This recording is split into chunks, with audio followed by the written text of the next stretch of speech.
There's a feeling you get when the monsters come. Maybe you're feeling it now. In the darkest corners of the universe dwell creatures that have destroyed civilizations, predators that since ancient times have instilled horror in beings that we humans might see as superior, as gods.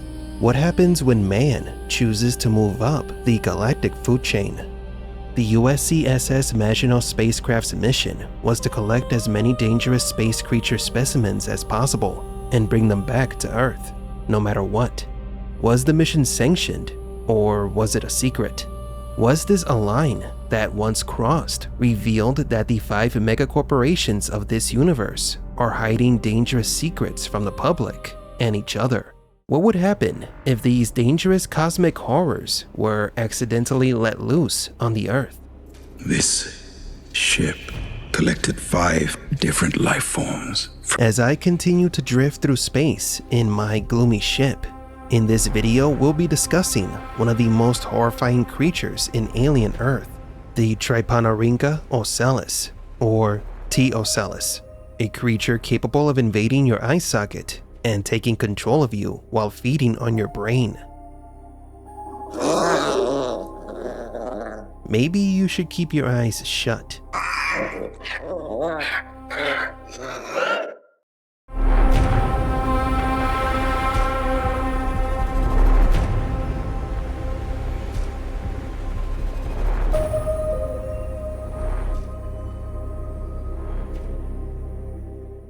To begin, this ophthalmological nightmare is one of the new creatures that was being transported to Earth on board the Maginot.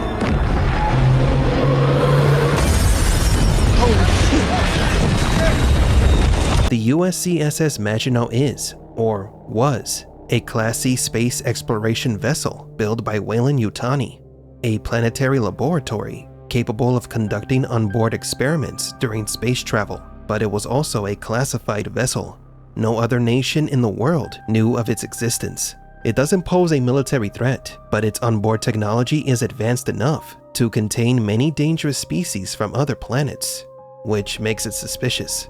The Maginot could be one of Weyland-Yutani's most important and valuable ships, which is why when this ship crashed in Prodigy City, it piqued Boy Kavalier's interest. He knew there was something special about this ship.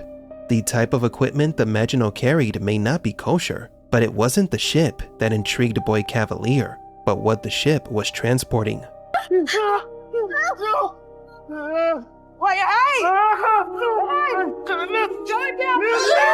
Now, what exactly is this eyeball with legs? On the ship, there is a description of this creature that says the following, and I quote, "The tentacles carry extraordinary strength and are built to climb into and dislodge the eyes of other living organisms. Once replaced in the eye socket, T-Ocellus takes over the ocular pathways of the brain, overriding the neural transmissions throughout the body. More study needed to gauge inherent intelligence, though T-Ocellus has shown remarkable problem-solving skills at a near-human measure." End quote. So we're dealing with an interplanetary parasite capable of stealing people's willpower by removing one of their eyes, allowing it to approach other hosts of the same species without arousing suspicion. Furthermore, it can imitate human intelligence. Here's a random question. How does it reproduce? Being a parasite that replaced the host's real eye with itself, everything points to it exploiting the host's reproductive functions. The T-Ocellus remains within the host, maintaining control over it, which would allow it to protect and develop its offspring undetected, continuing to use its host's body as if it were its own. This makes the parasite dangerously stealthy and a persistent threat, as it doesn't need to leave the victim's body at all, using the same host for an extended period of time and infecting others in the process. Therefore, this creepy walking eyeball could be more dangerous than the Xenomorph, and possibly a key element to the plot of Alien Earth. The nature of the T-Ocellus is quite similar to a real-world parasite that inspired the classic video game series, The Last of Us, Ophiocordyceps unilateralis, better known as the zombie fungus. This parasite primarily infects carpenter ants, burrowing into their bodies and taking control of their will. It forces them to abandon their nest and climb to a specific point where it forces them to bite on a leaf or branch with such force that they become stuck in place. This is known as the death bite. At that point, the fungus consumes the ant from within, and when ready, bursts from its body to release its spores. The spores spread, infecting other ants. In some cases, this fungus even modifies its strategy depending on the climate. In temperate areas, it causes ants to bite branches instead of leaves to ensure that their bodies remain stable even if the vegetation falls. Now returning to the evil Mike Wazowski from space, these visually chilling parasites are the opposite of facehuggers. Facehuggers forcefully attach themselves to the human's face, stick their thing down their throat, and impregnate the victim. Then the creature dies. Later, a new bundle of joy from hell, named the Chestburster, is born from the host. In contrast, the T-Ocellus consumes its host and steals their will. The replacement of the eye, while a grotesque image, could have a philosophical interpretation. When the parasite replaces one of the victim's eyes, it's distorting their reality while simultaneously taking control of them. It makes its host see what it wants and think what it wants. It steals your body and changes your personality. So what would happen if a T-Ocellus took control of a Xenomorph? In the second episode of Alien Earth, we saw how this disgusting creature took control of a dead cat. It then tries to take control of one of the Lost Boys. Great. So the creature doesn't discriminate about which biological organism it wants to invade. It can adapt to its hosts. Just as it can take control of a dead cat's body, it could do the same with a Xenomorph. And the result could be a creature more terrifying and intelligent than anything we've seen before in the Alien franchise. Even though these creatures are scary, human intelligence can cause more horror than a space monster.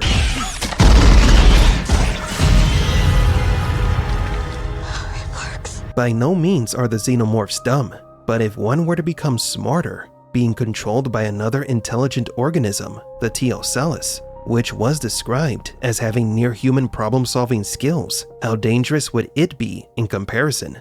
Xenomorphs have been spliced with human DNA before, but they lacked human smarts. I can feel it. Behind my eyes. I can hear it moving. A Xenomorph T-Ocellus hybrid would bring Prodigy City to its knees. Now that we have some new deadly alien species threatening planet Earth, what was Weyland-Yutani planning on doing with them? Did they intentionally crash their ship in Prodigy City to destroy it? So you're telling me to come in to take this thing away?